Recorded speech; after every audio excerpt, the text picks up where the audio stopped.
નમસ્કાર. સંસ્કૃતમ યુટ્યુબ ચેનલમાં આપ સૌનું સ્વાગત છે.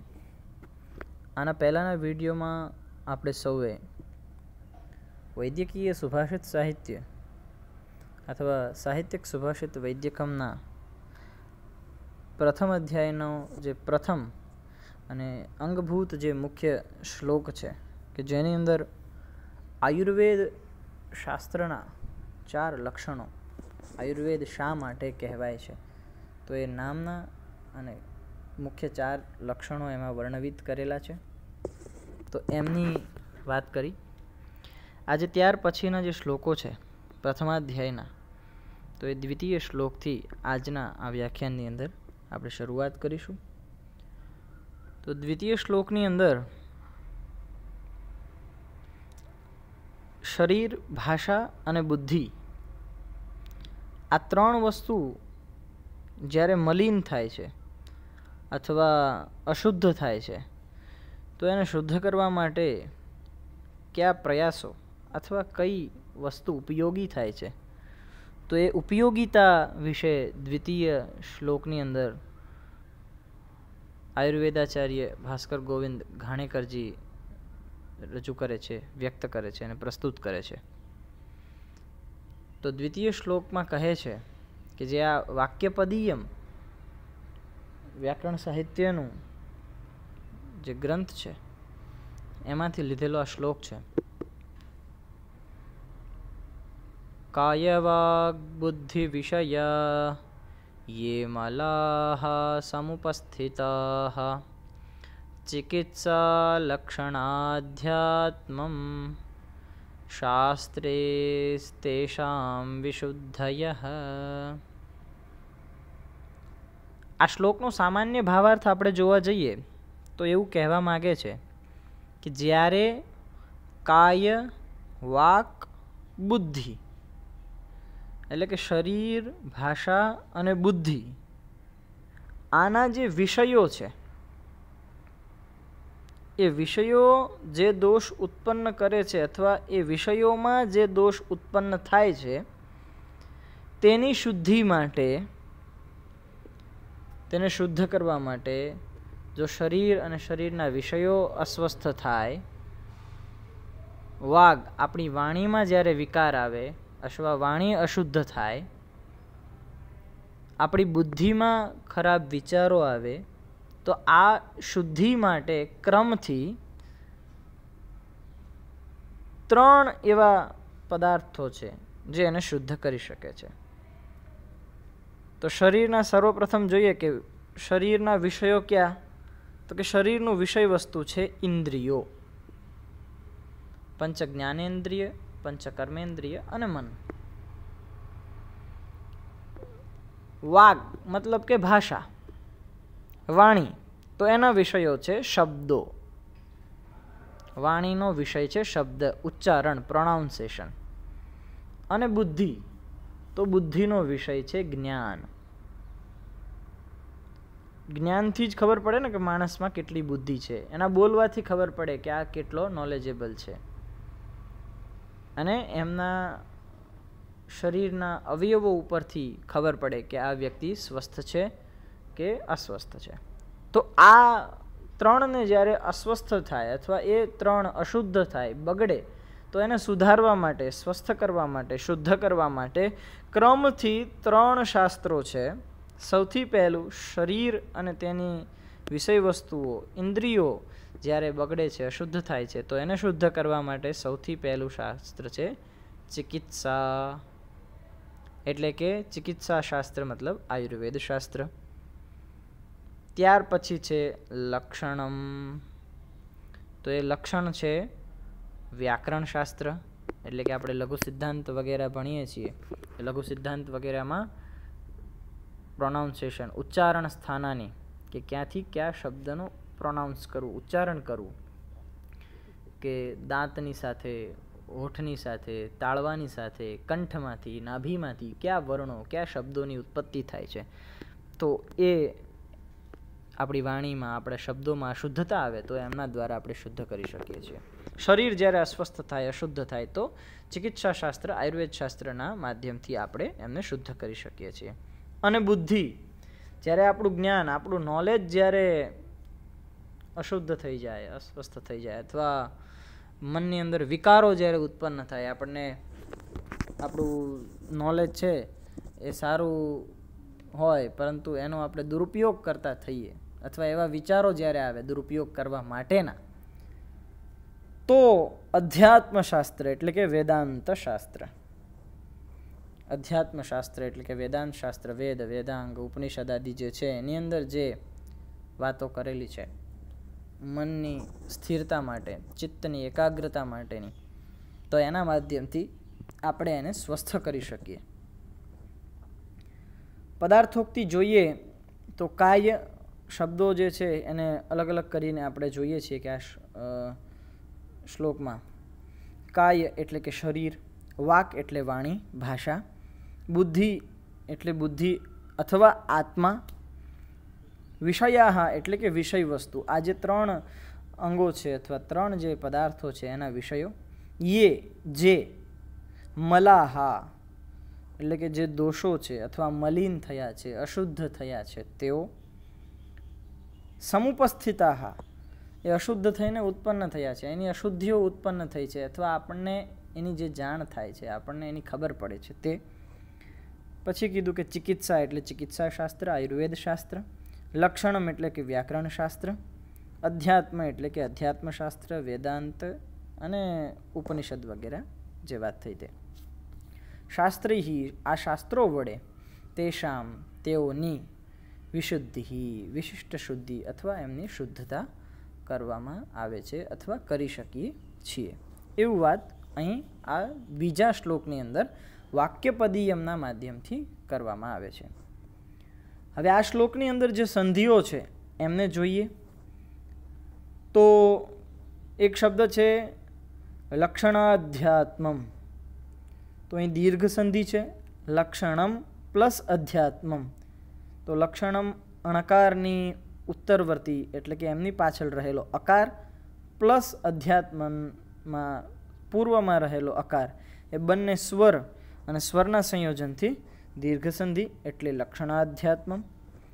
ત્યાર પછી બીજી સંધિ છે શાસ્ત્રૈહી તેષામ, શાસ્ત્રૈસ તેષામ સત્વ સંધિ એટલે કે સ્વર પ્લસ વિસર્ગ અને એના પાછળ કોઈ અંતસ્થ વર્ણ હોય તો શાસ્ત્રૈહી, તો ઐ પ્લસ વિસર્ગ પ્લસ ત એ અંતસ્થ વર્ણ એટલે સત્વ સંધિ શાસ્ત્રૈસ તેષામ. ત્યાર પછી સામાન્ય સંધિ છે સમુપસ્થિતા, સમ પ્લસ ઉપસ્થિતા સમુપસ્થિતા. ઓકે, તો આટલી સંધિઓ છે. આ જ શ્લોકની અંદર જે સમાસ છે એ સામાસિક પદોને જોઈએ તો કાયવાગ બુદ્ધ્યાદીનામ યે વિષયા અથવા કાયવાગ બુદ્ધિનામ વિષયા, કાયવાગ બુદ્ધિ વિષયા ષષ્ઠી તત્પુરુષ સમાસ છે. કાયવાગ બુદ્ધિનામ, બુદ્ધિ શબ્દ બુદ્ધિનામ બહુવચન શબ્દ. ઓકે, બુદ્ધિનામ વિષયા, વિષયા વિષયો બહુવચનાંત એટલે ષષ્ઠી બહુવચન થયું. રામાણામ જનાનામ. ઓકે, તો એ ષષ્ઠી તત્પુરુષ સમાસ થયો.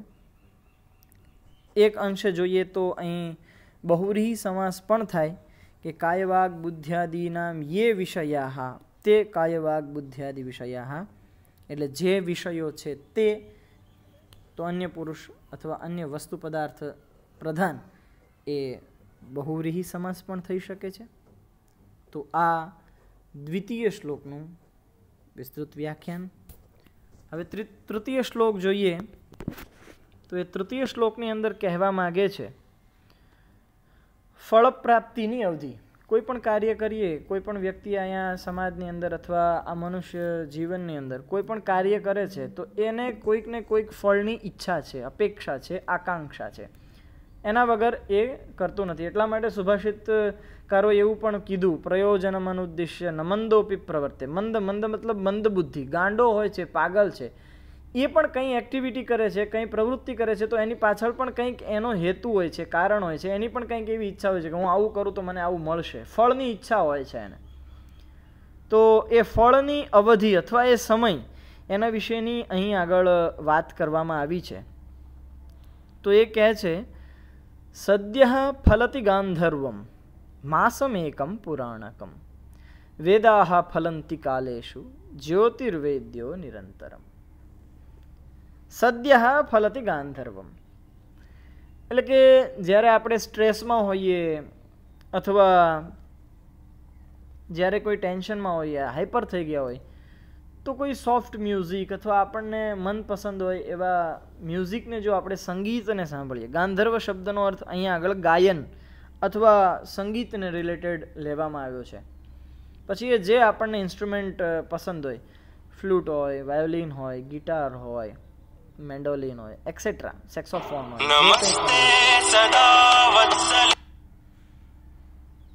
તો એ બધા જ એ તમામ જે છે એ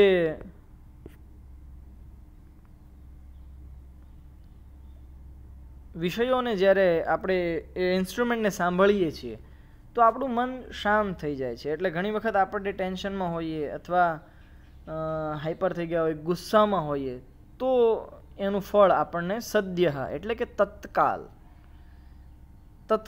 એનું ફળ આપણને મળે છે, શાંતિ મળી જાય છે. ફળ એટલે કે શાંતિ, આપણે એનાથી શાંતિ ઈચ્છીએ છીએ.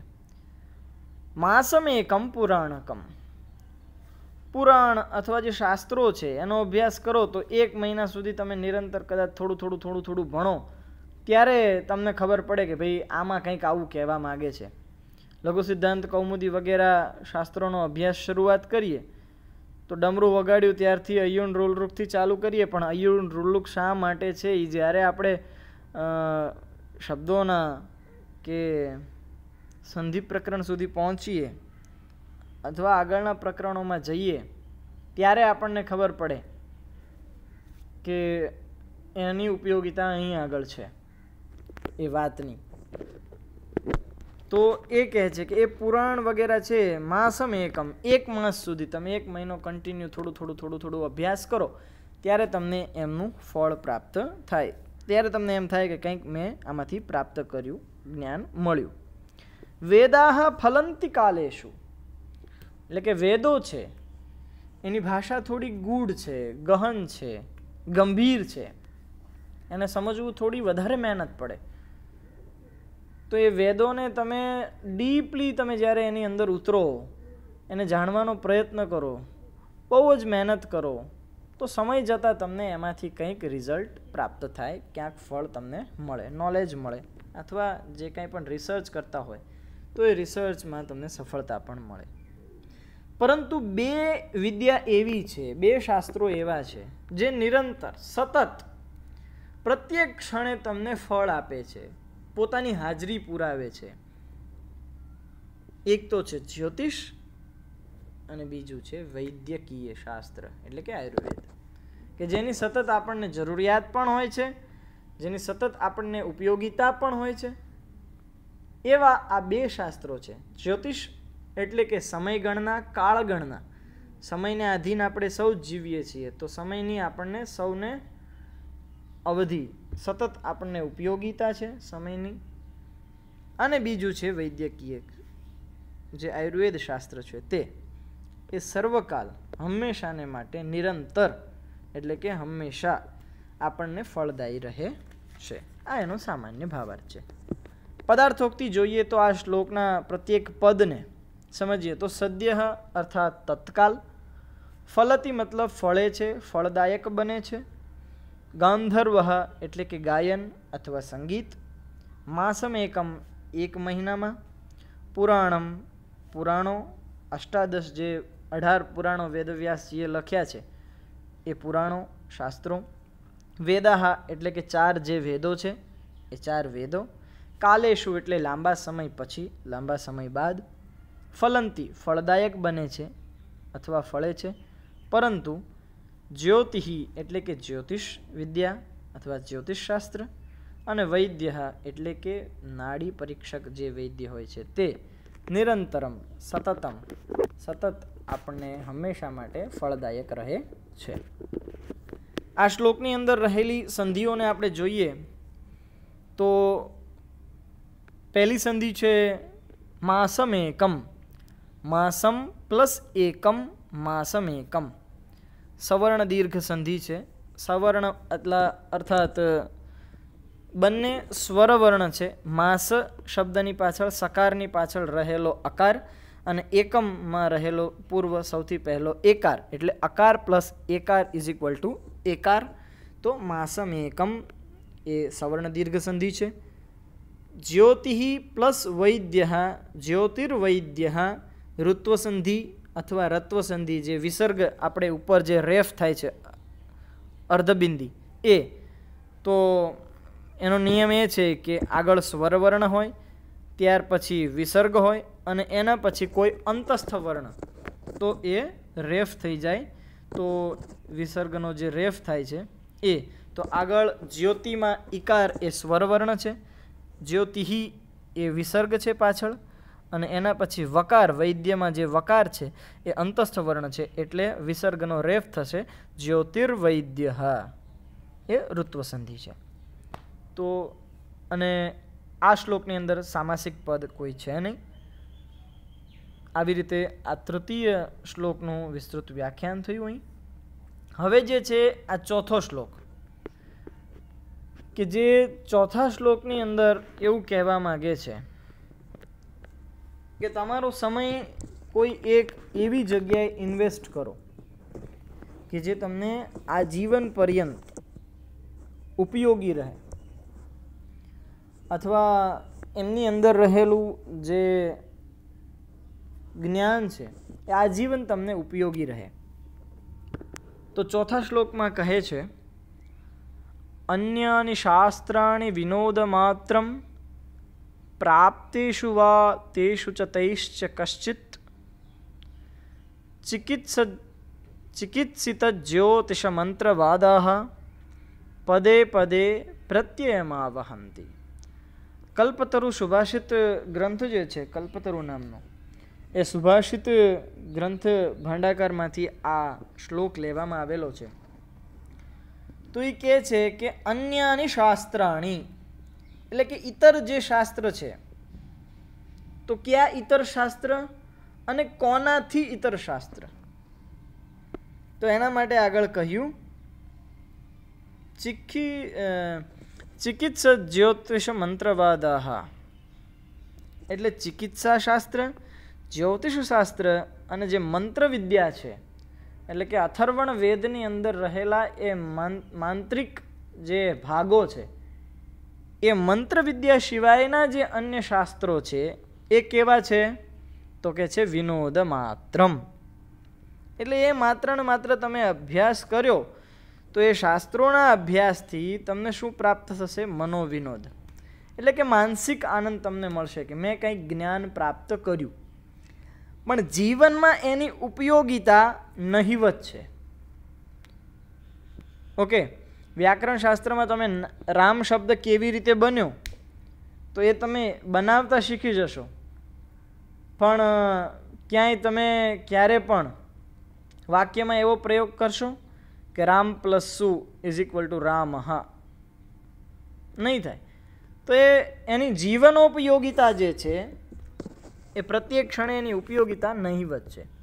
પરંતુ નામ રાખવું હોય તો પુલ્લિંગ, સ્ત્રીલિંગ, નપુંસકલિંગમાં આપણને એની ઉપયોગિતા સતત રહેશે કે પુલ્લિંગ માટે આવું નામ રાખવું જોઈએ. ઓકે, ફેની એવું નામ પુલ્લિંગ માટે ન રાખી શકાય, કારણ કે ઇકારાંત સ્ત્રીલિંગ શબ્દ છે, તો એ આપણને ત્યાં એની ઉપયોગિતા આવશે. પરંતુ ફેની એવું વ્યક્તિને જ્યારે તમે બોલાવશો ત્યારે કોઈ એવું જોશે નહીં. ઓકે, તો એ કહે છે કે ઇતર જે અન્ય શાસ્ત્રો છે, તો કોનાથી ઇતર? તો કે ભાઈ વૈદ્યક એટલે કે ચિકિત્સા શાસ્ત્ર, જ્યોતિષ શાસ્ત્ર અને મંત્રવિદ્યા જે છે એના સિવાયના જે છે એ મનોવિનોદ માટે એટલે કે માનસિક આનંદ માટે અથવા એ માત્ર જ્ઞાન પ્રાપ્તિ માટેના સાધનો છે, શાસ્ત્રો છે, અને એ માનસિક સંતુષ્ટિ એનાથી પ્રાપ્ત થાય છે. પરંતુ આ જ્યોતિષશાસ્ત્ર, વૈદ્યક એટલે કે ચિકિત્સાશાસ્ત્ર અથવા કોઈ મંત્રવિદ્યા છે એ પ્રત્યેક ક્ષણે પોતાનું સામર્થ્ય પ્રકટ કરે છે, આપણને ઉપયોગી થાય છે, સતત આપણને માર્ગદર્શન આપતું રહે છે અને પોતાનું જે અસ્તિત્વ છે એ આપણી સામે રજૂ કરે છે. એવો એમનો સામાન્ય અર્થ છે. પદાર્થોક્તિ જોઈએ, પ્રત્યેક પદોને આપણે જોઈએ તો અન્યાની અર્થાત અન્ય, શાસ્ત્રાણી એટલે કે શાસ્ત્રો, વિનોદ માત્રમ મનોવિનોદ માત્ર માટે, પ્રાપ્તેશુ એટલે પ્રાપ્ત થયેલા, તેશુ એટલે જે શાસ્ત્રો આપણને પ્રાપ્ત થયેલા છે તેઓમાંથી, કિંચિત એટલે કે થોડું, ચિકિત્સ એટલે કે ચિકિત્સા વિજ્ઞાન અથવા વૈદ્યક શાસ્ત્ર, જ્યોતિષ એટલે કે જ્યોતિષ વિદ્યા, મંત્રવાદઃ એટલે કે મંત્ર વિદ્યા તથા વાદ વિવાદની જે કંઈ પણ મંત્રવાદઃ એવું પણ કહ્યું છે. એટલે કે મંત્રવાદઃનો અર્થ એવો થાય કે મંત્ર વિદ્યા તથા જે વાદ વિવાદો પહેલાં થતા હતા, શાસ્ત્રાર્થો જે થતા હતા, જે રાજાના રાજ દરબારમાં અથવા કાશી વગેરે સારી એવી વિદ્યાલયોમાં જે ત્યાં આગળ શાસ્ત્રાર્થ સભાઓ થતી હતી, એ શાસ્ત્રાર્થ સભાઓની અંદર જે કાંઈ પણ નોલેજ મળે અથવા એમાં આપણને મેડલ મળે અથવા વિજય પ્રાપ્ત થાય, જીતીએ, તો એ સામાન્ય એ ક્ષણ પૂરતો આપણને એની ઉપયોગિતા અને એનો આનંદ છે. તો એ વાત છે. પદે પદે એટલે કે પ્રત્યેક ક્ષણે, પગલે ને પગલે અથવા ડગલે ને પગલે, પ્રત્યયમ અર્થાત સામર્થ્ય, સાર્થકતા, એમનું અસ્તિત્વ, આવહતી પ્રકટીકરોતી વ્યક્ત કરે છે, રજૂ કરે છે, એવો એમનો અર્થ છે. આ શ્લોકની અંદર જે સંધિયુક્ત પદો છે એમને જોઈએ તો તૈશ્ચ, તો અહીં આગળ તૈહિ ચ તૈશ્ચ, વિસર્ગ પછી ચકાર છે તો ચકારના સ્થાનમાં શકાર થાય એવો સત્વ સંધિનો નિયમ છે. તો એ હેતુથી તૈશ્ચ એમ સંધિરૂપ છે આ. ત્યાર પછીનું બીજું પદ છે એ છે પ્રત્યયમ આવહંતી. એ સવર્ણ દીર્ઘ સંધિ છે. તો એ છે પહેલું છે પ્રત્યયમ એટલે યકારની પાછળ રહેલો અકાર, આવહંતીમાં જે આકાર છે તો એ અકાર પ્લસ આકાર એટલે સવર્ણ દીર્ઘ સંધિ. કારણ કે બંને સવર્ણ છે, સ્વરવર્ણ છે, બંને અકાર પ્લસ આકાર બંને સ્વર છે એટલે સવર્ણ દીર્ઘ સંધિ. આ બે જ અહીંયા આ શ્લોકની અંદર સામાસિક પદ છે, સંધિ પદ છે, સોરી. ત્યાર પછી સામાસિક પદ જોઈએ તો સંપૂર્ણ દ્વંદ્વ સમાસ છે. ચિકિત્સિત જ્યોતિષ મંત્રવાદાહ, આ ત્રણે ત્રણ પરસ્પર એકબીજાનો સંબંધ છે. તો ચિકિત્સિત ચ, જ્યોતિષ ચ, મંત્ર ચ, વાદ ચ, એટલે ચિકિત્સિતશ્ચ, જ્યોતિષશ્ચ, મંત્રશ્ચ, વાદશ્ચ, ચિકિત્સિત જ્યોતિષ મંત્રવાદાહ, આ દ્વંદ્વ સમાસ છે. આ પરસ્પર એકબીજાનો શાસ્ત્રીય ભાવથી સંબંધ છે. તો પરસ્પર એકબીજાનો શાસ્ત્રની દ્રષ્ટિએ સમાનતાનો સંબંધ છે. એટલે જ્યારે સમાનતાનો સંબંધ હોય અથવા વિરુદ્ધ એટલે કે રાત દિવસ, અહોરાત્રિ આદિ જે સંબંધ હોય તો દ્વંદ્વ સમાસ થાય. તો એ નિયમ અનુસાર અહીં આગળ સમાનતાનો સંબંધ છે શાસ્ત્રીય દ્રષ્ટિએ, તો એ અહીં દ્વંદ્વ સમાસ છે. ત્યાર પછી આ અધ્યાયનો 5મો જે શ્લોક છે એની અંદર એવું કહેવા માગે છે કે કોઈ તમે એક એવું શાસ્ત્ર છે એનું અધ્યયન કરો અથવા કોઈક એક પ્રવૃત્તિ એવી કરો કે તમારું જીવન એનાથી સફળ થઈ જાય. તમે પગે લાગો છો તો બધા ભગવાનને પગે લાગવા ના જાઓ, કોઈ એક એવો ભગવાનને પગે લાગો અથવા કોઈ એક એવા ભગવાનને તમારી પ્રાર્થના કરો કે તે તમારી પ્રાર્થના સાંભળી જ લે. ભણો તો કોઈ એક જ એવું વસ્તુ ભણો. આપણે અત્યારે કેવું છે, બધું ભણી લેવું છે, મારે સાયન્સે ભણવું છે, મેથ્સે ભણવું છે, એસએસએ ભણવું છે, ઇંગ્લિશે ભણવું છે, સંસ્કૃતે ભણવું છે, બધું નહીં, કોઈ માસ્ટરી કોઈ એક સબ્જેક્ટમાં તમે લો કે એમાં તમે 100% એક્સપર્ટ થઈ જાઓ, તો એ વાત અહીં આગળ કરવામાં આવે છે. તો આ શ્લોકમાં એવું કહે છે, એકમ શાસ્ત્રમ વૈદ્યમ અધ્યાત્મકમ વા સૌખ્યમ ચૈકમ યત્સુખમ વા તપમ વા વંદ્યશ્ચૈકો ભૂપતિર્વા યતિર્વા યેકમ કર્મમ શ્રેયસમ વા યશો વા. આ હારિત સંહિતામાંથી લીધેલો શ્લોક છે. આની અંદર એવું કહેવા માગે છે, કોઈક તમે એક વ્યક્તિ એક વસ્તુની એવી પ્રવૃત્તિ કરો, જેમ કે આમાં કહે છે કે પેલું એકમ શાસ્ત્રમ વૈદ્યમ અધ્યાત્મકમ વા, કોઈ એક શાસ્ત્રનો અભ્યાસ કરો. જે શાસ્ત્ર શ્રેષ્ઠ છે એ વૈદ્યક શાસ્ત્ર હોય એટલે કે ચિકિત્સા શાસ્ત્ર હોય, અથવા અધ્યાત્મ શાસ્ત્ર એટલે કે વેદાંત શાસ્ત્ર. ત્યાર પછી તમારે સુખ પ્રાપ્ત કરવું છે તો તમે કાં સુખ પ્રાપ્ત કરો ને કાં તપ પ્રાપ્ત કરો. વિદ્યાર્થી છો તો વિદ્યાર્થી જીવનમાં ક્યારેય સુખ હોય નહીં.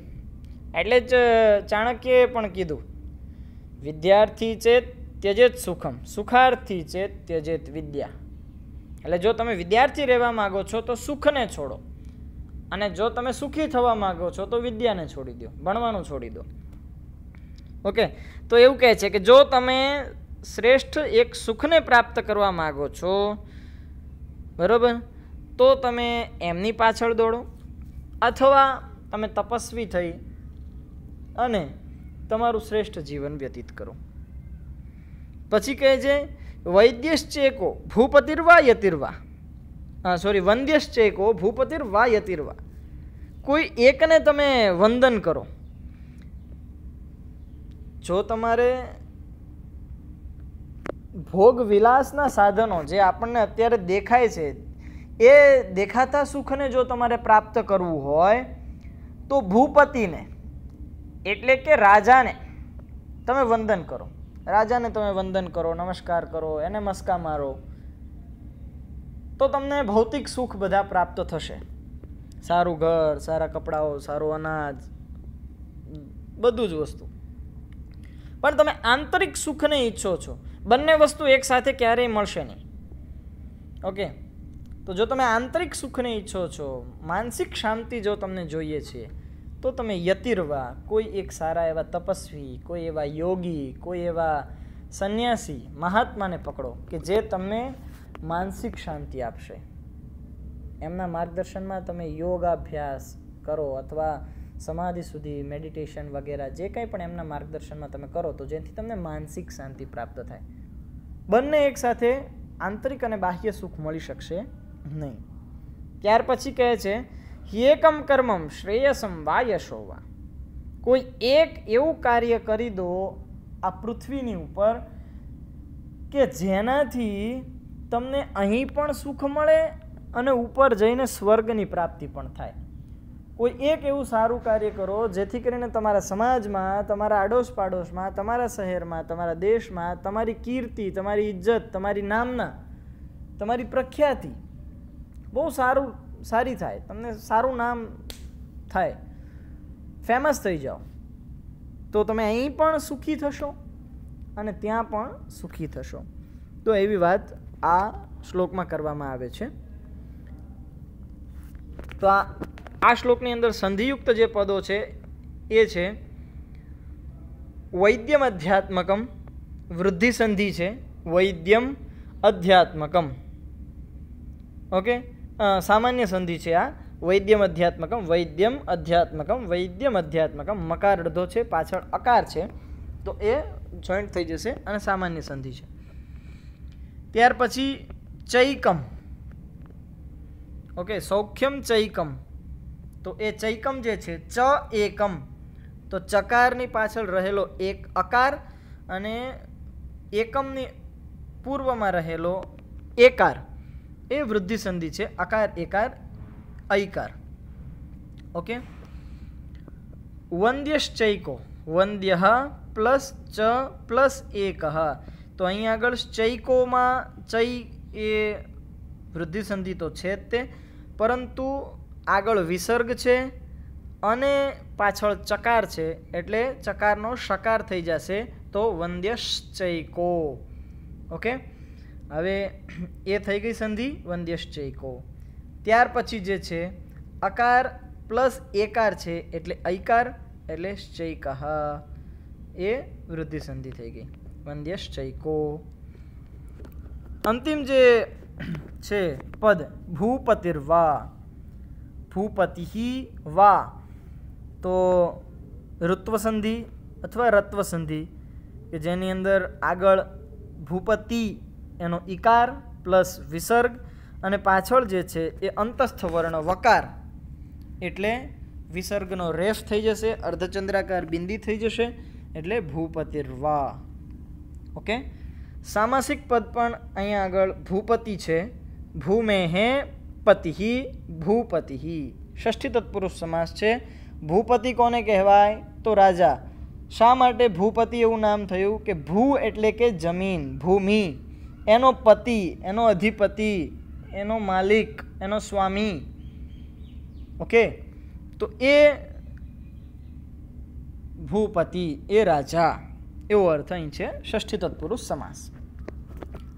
આ અધ્યાયનો અંતિમ જે શ્લોક છે એ એવું કહેવા માંગે છે કે આ સૃષ્ટિની અંદર એક શાસ્ત્ર એવું છે કે જેને જાણવાથી તમને બધું જ જ્ઞાન પ્રાપ્ત થઈ જાય. તો એ શું છે એની મહત્વતા, આયુર્વેદ શાસ્ત્રની મહત્વતા અહીં આગળ આપવામાં આવે છે. તો એ શ્લોકમાં કહે છે યસ્મિન જ્ઞાતે સર્વમિદમ જ્ઞાતમ ભવતિ કે નિશ્ચિતમ તસ્મિન પરિશ્રમઃ કાર્યઃ કિમન્યત શાસ્ત્ર ભાષિતમ. શિવ સંહિતાની અંદર કહે છે કે જે શાસ્ત્રને જાણવાથી બધી જ વસ્તુ પ્રાપ્ત થઈ જાય છે, બધું જ જ્ઞાન પ્રાપ્ત થઈ જાય છે, જે આપણને જોઈએ છીએ એ તમામ પ્રકારનું જ્ઞાન વિજ્ઞાન બધું જ આપણને એમાંથી મળી જાય છે. તસ્મિન પરિશ્રમઃ કાર્યઃ, તેમાં પરિશ્રમ કરવો જોઈએ. કિમન્યત શાસ્ત્ર ભાષિતમ, જો એક શાસ્ત્ર ભણવાથી આપણને બધું જ પ્રાપ્ત થઈ જતું હોય તો અન્ય શાસ્ત્રોનો અભ્યાસ શા માટે એના વિશેનું ભાષણ કરવું જોઈએ. તો સામાન્ય એનો અર્થ થયો. ભાવાર્થ જોઈએ તો એમાં એવું કહેવા માંગે છે જેને જાણવાથી બીજા બધા શાસ્ત્રોનું જ્ઞાન પ્રાપ્ત થઈ જાય છે તેને અથવા તે શાસ્ત્રને જાણવાનો પ્રયત્ન કર, મહેનત કર. પછી બીજા શાસ્ત્રો જાણવાનું કે જાણીને શું કામ છે એ આપોઆપ આપણને ખબર પડી જશે, સમજાઈ જશે.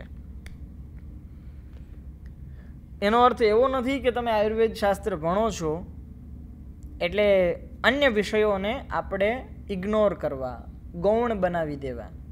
વર્તમાન સમયને અનુસાર આપણે બધા જ શાસ્ત્રોનું જ્ઞાન હોવું જોઈએ, સામાન્ય જ્ઞાન તો હોવું જ જોઈએ. ઓકે, એ ખાસ ધ્યાન રાખવું. આ શ્લોકની અંદર સંધિયુક્ત જે પદો છે એને જોઈ લઈએ.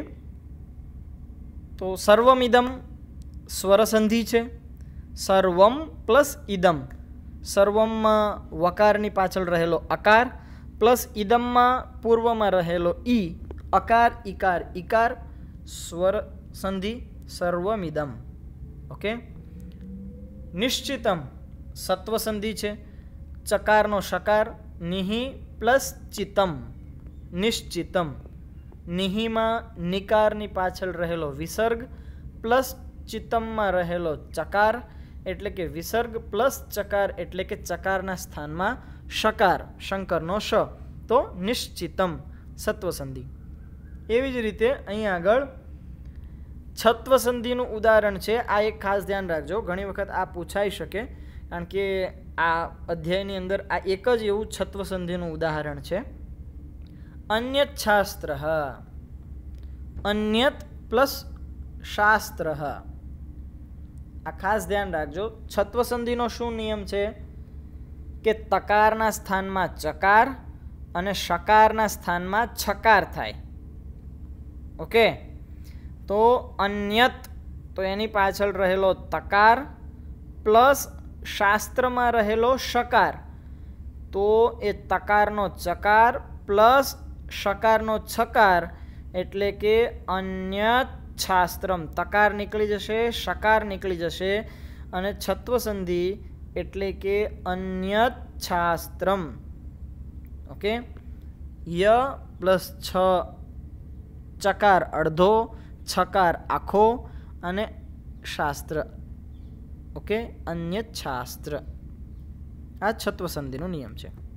આવી રીતે અહીં આગળ આપણે પ્રથમ અધ્યાયની વિસ્તૃત વ્યાખ્યા પૂર્ણ થાય છે. આગળના વિડીયોમાં આપણે દ્વિતીય અધ્યાયને વિસ્તૃત રીતે સમજીશું. ધન્યવાદ.